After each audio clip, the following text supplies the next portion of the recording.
ඔබලා දන්නවා මේ වන විට අධිකරණ පද්ධතිය කාර්යක්ෂම කිරීම පිණිස අප විසින් පියවර රාශියක් ගෙන තිබෙනවා.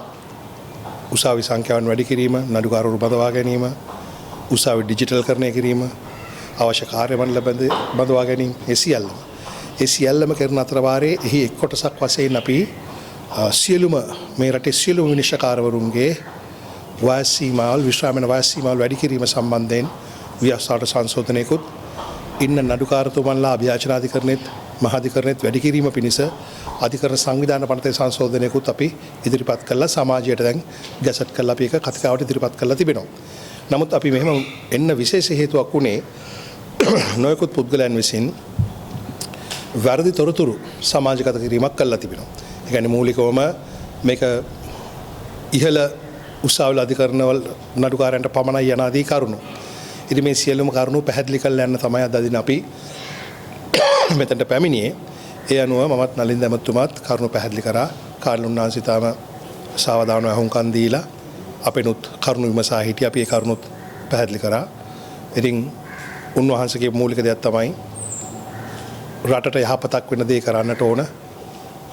උසාවි කාර්යක්ෂම කරන්නට ඕන. ඒ නිසා ජනතාවට යහපතක් වන සියලුම දේ කරන්න කියන දේ අපිට කිව්වා. ඒ අනුව අපේ ප්‍රතිපත්ති ප්‍රකාශයේ තියෙන විදිහට ජනතාව වෙනුවෙන් කරන දේවල් සම්බන්ධයෙන් එතුමා අපිට කරුණු දක්වලා ඒක ආශිර්වාද කළා. නමුත් හැම විටම ජනතාව පැත්තෙන් විතරක් හිතලා තීන්දුව ගන්න කියන එකම තමයි උන්වහන්සේගේ මතය උනේ. ඉතින් ওই ටික තමයි අපි මූලික වශයෙන් සාකච්ඡා වුණේ. ඒ ටික තමයි නලින්ද එතුමා ජනතාව විසින් තීන්දුව ගන්න තරම් දැන් ඒ කියන්නේ උන්වහන්සේ සඳහන් කර සිටියේ ජනතාවගේ අදහස් තරම් මේක කරන්න කියන්නේ නෑ. එහෙම නෙමෙයි. ජනතාවට සහනයක් වෙන ඕනම දෙයක් කරන්න. ඉතින් අවංකවම අපි ගැසට් කරලා තියෙන්නෙම දැන් සති 3-4ක කාලයක් එක තියෙනවා. තියෙන්නෙම ජනතාවට අදහස් ඉදිරිපත් කරන්න තමයි. මේක තමයි මහජන අදහස් විමසන වෙලාව.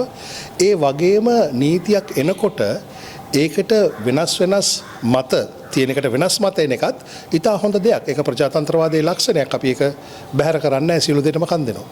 දැන් ඒකට දැන් මේකට විරෝධතාවය මූලික වශයෙන් මොන කරන්නේ විපක්ෂයට වඩා අධිකරණ ශේෂ්ත්‍රයේම ඉන්න නීතිඥ සංගමය. එතකොට දැන් නීතිඥ සංගමයට එතකොට මේක තේරෙන්නේ නැද්ද? නැත්නම් ඔබතුමාලා මේක කරන්න කරන සංස්ථාවල. ඒතකොට නීතිඥ සංගමය මේක එතකොට කරන්න ඉඩ දෙන්නේ නැද්ද? මොකක්ද එතන මේ එතන තියෙන ප්‍රශ්නේ? බොහෝ වෙලාවට ওই ප්‍රශ්නේ නීතිඥ සංගමයට යොමු කරා නම් හොඳයි. මොකද අපිටත් තේරෙන්නේ නැහැ ඔවුන් විරුද්ධ වෙන්නේ ඇයි කියන එක. මොකද ඔවුන් කියන්නේ අධිකරණයේ ස්වාධීනත්වයට හානි වෙනවා කියන මූලික තර්කණය තමයි ඔවුන් ගන්නෙ. හැබැයි මතක තියාගන්න නීතිඥ සංගමය නිල ස්ථාවර ඒක වුණාට දැන් රට පුරාම නීතිඥවරු මේකට පක්ෂව සහාය දක්වනවා. ඒකත් අලුත් දෙයක් නෙමෙයි. ඕනෑම පනතකදී මතයකදී නීතිඥ සංගමය ගන්න මතයට වෙනස් මත ගන්න නීතිඥවරු ඉන්නවා. ඒකත් ස්වභාවිකයි. මොකද කවදාත් නීතිඥවරු ඒකමතික වෙන්නේ නැහැ. ඉතින් ඒක නිසා මම හිතන්නේ උන් ඇයි මේකට විරුද්ධ වෙන්නේ කියන එක උන්ගෙම තමයි දැනගන්නට ඕන. මේක තමයි මට දෙන්න තියෙන උත්තරේ. ඒ කියන්නේ ඕන් යම් විදිහේ දේශපාලන හස්තයක් විසින් ක්‍රියාත්මක කරනවාද නැත්නම් ඕන් මේ ප්‍රතිචාරයක් දක්වන්නේ නැහැ වගේ ප්‍රශ්නකට. මොකද මම වෘත්තීය සංවිධාන වලට කිසිම ආකාරයක මේ දෝෂ මුර පවත්වන්නේ නැහැ උන්ගේ අදහස් ප්‍රකාශ කිරීමට. ඒක නිසා ප්‍රතිචාරයක් දක්වන්නේ නැහැ ඔබතුමාගේ ප්‍රශ්නෙට. දැන් ඔබතුමා නියෝජනය කරන මේ නීතිඥ සංගමය ඔබතුමා නීතිඥවරයෙක්. එතකොට මේ නීතිඥ සංගමය ඔබතුමා කියන ස්ථාවර දෙකක් තියෙනවා කියලා. ඇයි එතකොට නෑ ඔය අහන් හිටියේ නෑනේ. එතන නීතිඥ සංගමයේ ස්ථාවර දෙකක් තියෙනවා නෙමෙයි. නීතිඥ සංගමය දරන ස්ථාවරයට එකඟ නොවන නීතිඥවරු වෙන ස්ථාවරයක් දරනවා කියලා කිව්වේ. ඒක තමයි. දැන් අපි දන්නවා නීතිඥ සංගමයේ පසුගියදා මාස භාගයක් රැස් කළා. ඒකෙදි ඔවුන් කිව්වා මේකට සම්බන්ධව යම් කිසි විරෝධතාවක් තියෙනවා කවුරුද කරන්න කියලා. ඒකට කවුරුත්වත් විරෝධතාවක් කළේ නැහැ. දැන් ඕනනම් තර්කයේද ඕන් කියන එතෙන් මේ රටේ 20 මේ රටේ නීතිවරු 26000ක් ඉන්නවා. තව 16000ක් විතර ක්‍රියාකාරී සේවයේ ඉන්නවා. ඒ සියලු දෙනාම දාට එතනට පැමිණෙන්න ඉඩ නැහැනේ. ඒක නිසා ඒ වගේම එතනට අවිල විරෝධතා දක්වන්න ඕන අදහස් දක්වන්න ඕන කියලා ඒකුත් නැහැ. ඕනම නීතිඥවරයෙක්ට ඕන වෙලාවක අදහස් දක්වන්න පුළුවන්. ඒ අයිතිය තමයි මේ නීතිඥවරු පාවිච්චි කරන්නේ. මම නැවත පැහැදිලිව කියනවා නීතිඥ සංගමයේ නිල මතයේ දැරීමට ඒගොල්ලන්ට අයිතියක් තිබෙනවා. ඒ වගේම අලුතෙන් පනතක් ගේනකොට ඒ නීති සංගමයේ එකඟ වෙන අනිත් කට්ටිය එකඟ වෙන්නේ නැහැ. ඒකමතිකත්වයක් එන්නේ නැහැ. මේක ප්‍රජාතන්ත්‍රවාදයේ හොඳ ලක්ෂණයක් නේ.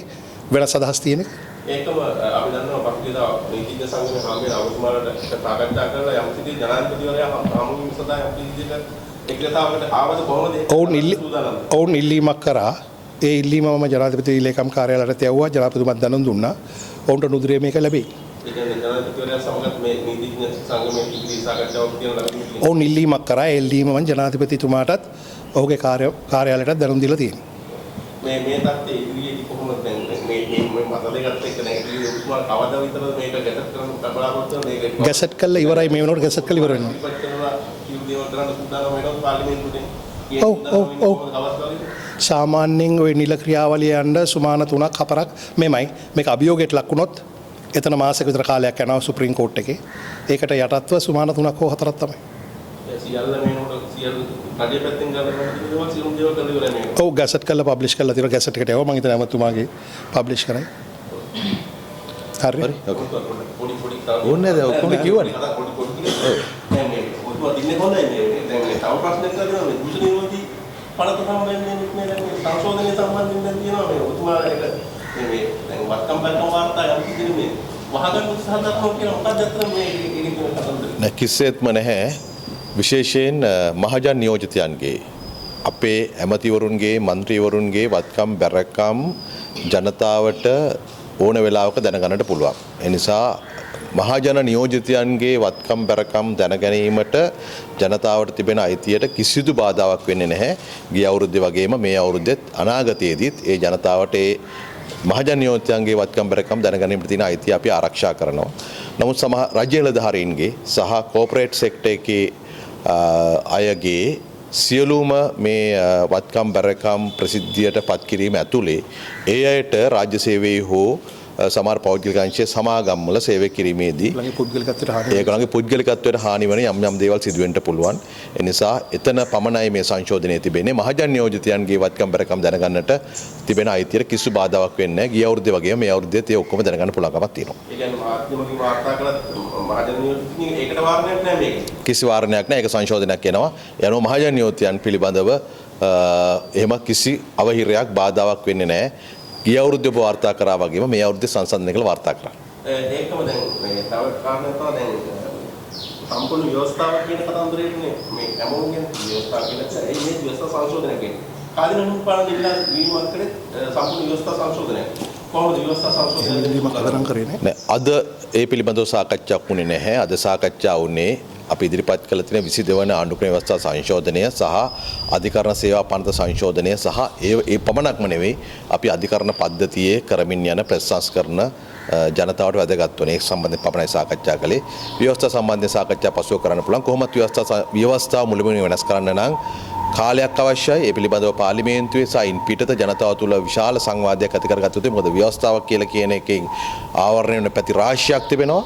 ඒකට කාලයක් ගන්න ඕමනා කරනවා. එය අනාගතයේ සිදු වෙවි. කොහොමද දැන් අපිට ළඟදී හම්බෙන්නේ පළාත් සභා මැතිවරණයක්ද නැත්නම් මොනක් මහමැතිවරණයක්ද ජනාධිපතිවරණයක්ද? සියලු මැතිවරණ නියමිත කාලදී පැවැත්වීම තමයි රජයේ ආරමුණ. පළාත් සභා මැතිවරණයේ හැකි විගස පැවැත්වීමයි රජයේ ආරමුණ බලාපොරොත්තු සහ අපේක්ෂාව. ඒ වෙනුවෙන් දැන් තිබෙන්නේ පළාත් සභා මැතිවරණ ක්‍රමය අලුත් වුණාට ඒකට අදාළ කරන සීමා නිර්ණය පාර්ලිමේන්තුවේ සම්මත වුණේ නැහැ. එහෙමයි කියලා ජනතාව ප්‍රතික්ෂේප කරපු මනාපවලට ගහගන්න තමන්ගේ කොට්ටාසයට මන්ත්‍රීවරයෙක් හඳුනා ගන්න බැරි කාන්තා නියෝජනයේ සහතික නොවන අර පැරණි සමානුපාතික මනාප ක්‍රමයට යන්නට අපිට අයිතියක් නැහැ. මොකද ඒක ජනතාව ප්‍රතික්ෂේප කළා. ඒ ප්‍රතික්ෂේප කිරීමේ ප්‍රතිඵලයක් හැටියට තමයි පළාත් පාලන මැතිවරණයට 2018 සහ 2027 පහේදී තමන් කොට්ටාසයට මන්ත්‍රීවරයෙක් කියන කාන්තා නියෝජනයේ සහතික වෙන ක්‍රමයක් ඇති කරලා තිබෙන්නේ. මම හිතනවා දැන් ජනතාවට ඒකේ තිබෙන සාධනීය ලක්ෂණ පෙන්වුම් කරනවා. මනාප පොරයක් නැහැ. තමන්ගේ මන්ත්‍රීවරයා හඳුනා ගන්න පුළුවන්. ඒ වගේම 2018 දී කාන්තා නියෝජනය සම්බන්ධයෙන් යම් යම් ගැටලු තිබුණත් දැන් වෙනකොට කාන්තා නියෝජනයේ ශක්තිමත් මේ ප්‍රාදේශ සභා නගර සභා මහනගර සභාවල තියෙනවා. බොහෝ තැන්වල ඒවා ප්‍රධානීන් බවට පත් වෙලා තිබෙනවා කාන්තාවන්. ඒක අපේ රට ලැබුව විශාල ජයග්‍රහණයක්. ඒ සියල්ලම යලි කන පිට හරවන්නට අපේ රජ්‍ය බලාපොරොත්තුවක් නැහැ. යා යුත්තේ පළාත් පාලන මැතිවරණයෙන් ඉස්සරහට ඒ අනුව සම්මත කරන ලද ඡන්ද ක්‍රමය නව ඡන්ද ක්‍රමය ඒ සියල්ල ආරක්ෂා වන ඡන්ද ක්‍රමයක් වෙන්නත් ඕන. ඒ අනුව සීමා නිර්ණය ගැසට් වෙන්නත් ඕන. එහෙම කළා දුන්නාට පස්සේ පාර්ලිමේන්තුවෙන් අපි ඉතාම ඉක්මනට පළාත් සභා මැතිවරණ පැවැත්වීම රජයේ අපේක්ෂා. මොකද පළාත් සභා වලින් සිදු කරන විශාල කාර්යභාරයක් පවතුන ඒක ආණ්ඩුකාරයට සහ නිලධාරීන්ට පමණක් කරන්න බෑ. මහජන නියෝජිතයන් අවශ්‍යයි. ඒ වෙනුවෙන් රජයේ බලාපොරොත්තු සාගතව ඉන්නවා. ඒ කියන්නේ අපිට ළඟදී නම් මැතිවරණයක් නැහැ. ඉදිරියේදී අධිකරණය යන්න සූදානම් වුණා. නෑ එහෙම නෑ. ඒ කියන්නේ ජනාධිපතිවරු නියමිත කාලයක් තියෙනවා. මහමැතිවරු නියමිත කාලයක් තියෙනවා. ප්‍රාදේශ සභා පත් වෙන 2025 මැයි මාසේ අවුරුදු 4ක් සාමාන්‍ය ප්‍රාදේශ සභා නගර සභා පළාත් සභා මේ පළාත් පළාතට දුවනවා. ඊට කලින් මේ පාර්ලිමේන්තුවේ තියෙන නීති සම්පාදනය අවසන් කළ දුන්නොත් පළාත් සභා ඡන්දයක් ඊට කලින් එන්නත් හැකියාව තිබෙනවා. කොහොමත් ඡන්ද පැවැත්වීමට තමයි රජය බලාපොරොත්තු වෙන්නේ. අපේ ආණ්ඩුව තමයි ජනාධිපතිගෙන් පස්සේදී මාසයක් ඇතුළතදී මහමැතිවරණ සහ පළාත් පාලන මැතිවරණ පවත්වපු ආණ්ඩුව. අපිටත් ඕනකම තියෙන්නේ පළාත් සභා මැතිවරණය පවත්වලා අපේ මහජන නියෝජිතයන් වැඩි ප්‍රමාණයක් ඒ පළාත් සභාව තුල පත් කරගන්න එක අපිට පහසුවක් රජයක් හැටියට ඒ වෙනුවෙන් අපි බලාගෙන ඉන්නවා. ඒ කියන්නේ මම ප්‍රශ්න අහන්න ප්‍රධාන මේක ඒ කියන්නේ ඊළඟට ජනාධිපතිවරණය තියෙනවද ලංකාවේ? ව්‍යවස්ථා වෙනස් කරලා විධායක ජනාධිපති ක්‍රමය අහෝසි කරලා ජනාධිපතිවරයා පත් කරන ක්‍රමය තීන්දුව කරනකම් මේ ව්‍යවස්ථානුකූලව ජනාධිපතිතුමා පැවැත්විය හැකි. ඊට කලින් ව්‍යවස්ථා සංශෝධනය වුණොත් ඒකෙන් අදහස් කළොත් එහෙම විධායක ජනාධිපති ක්‍රමයේ මුළුමනින්ම අහෝසි කළා හරි. නැත්නම් ජනාධිපතිනෙක් ඕනේ නැහැ කියලා එතකොට වෙන තත්ත්ව වෙනස්. හැබැයි විධායක ජනාධිපති ක්‍රමයේ අහෝසි කළත් විධායක අඩු බලතල සහිත ජනාධිපති පත් කරගන්න ඡන්දයක් යෝජනා කරොත් ඒ ව්‍යවස්ථාවේදී ඒක තියන්න ඕනේ. ඒ නිසා දැන් අනවැක් කියන්න බෑ ජනාධිපතිතුමා තියන්නේ නැද්ද කියලා. දැන් පවතින ව්‍යවස්ථාවේ සහ ඡන්ද ක්‍රමයේ ප්‍රකාරව වසර 5කට පසු ජනාධිපතිතුමා අතර වසර 5කට පසු නෙවෙයි වසර 5කට මාසයකට නොඅඩු සහ මාස දෙකකට වැඩි කාලයකදී ජනාධිපතිතුමා පැවැත්විය යුතුයි. මොකද දන්නවද? දැන් ඔබතුමාලා අපි දන්නවා. අපි ජනාධිපතිතුමා පත් වුණා තැනින් එළියට එන්න මේ ඉන්න අවසාන ජනාධිපති මෙහින් පස්සේ ආයි ජනාධිපතිවරණ මේ ජනාධිපතිවරයා මේ ජනාධිපති තමයි අවසාන ජනාධිපති. නමුත් දැන් ඔබතුමාලාත් මේ ජනාධිපතිකමේ පවත්වාගෙන උත්සාහ කරනවා. මේක තමයි නගර චෝදනාව. ඒ ඔබතුමාලා මොන ජනතාවට අවුරුදු ගණනාවක් තිස්සේ කලේ විධායක ජනාධිපතිකමේ අවශ්‍ය කරන්නේ ඒ ඔබතුමාලා මේ පවත්වාගෙන යන්නේ. මෙතනයි ප්‍රශ්නේ. මම හිතන්නේ වීඩියෝ ක්ලිප් එක දායන හොඳයි ඔබ කියපු එක තියෙනවා නම් අපි ව්‍යවස්ථා සංශෝධනයක් කරනවා රටේ තවත් ප්‍රශ්න ගොඩක් තියෙනවා විසඳන්නට ආර්ථිකය හදන්නට ඕන ප්‍රජාතන්ත්‍රය ශක්තිමත් කරනවා නීති ආධිපත්‍ය විධානය තහවුරු කරන්නට ඕන ජාත්‍යන්තරයේ තියෙන පිළිගැනීම වැඩි කරගන්න ඕන තව ගොඩාක් වැඩ කරන අතරේ තමයි ව්‍යවස්ථා සංශෝධනය කරන්න වෙන්නේ. මේ තවම විධායක ජනාධිපතිතුමා අවශ්‍ය කිරීමේ ව්‍යවස්ථා සංශෝධනය ඔබතුමාලාගේ සූදානම් නැහැ. විධායක ජනාධිපතිතුමා අවශ්‍ය කිරීම පමණක් නෙමෙයි ව්‍යවස්ථාවේ බොහෝ සංශෝධන වෙන්නට ඕන. දැන් අවුරුදු 40 ගානකට වැඩි පැරණි ව්‍යවස්ථාවක් පවතින්නේ. නමුත් ව්‍යවස්ථාවක් ගේනකොට ඒක පිළිබඳව සැලකියුතු කාලයක් අරගෙන සාකච්ඡා කරලා එතනින් එහාට යා යුතු වන්නේ 2015 ගෙන අප ක්‍රියාවලිය අතරමඟ නතර කරලා තිබෙන්නේ. අපිට අලුත් ජනවරමක් තියෙනවා. ඒ අනුව කටයුතු කරන්නට ඕන. හදිසියේ සමස්ත ව්‍යවස්ථාව සංශෝධනය කරන්න බෑ.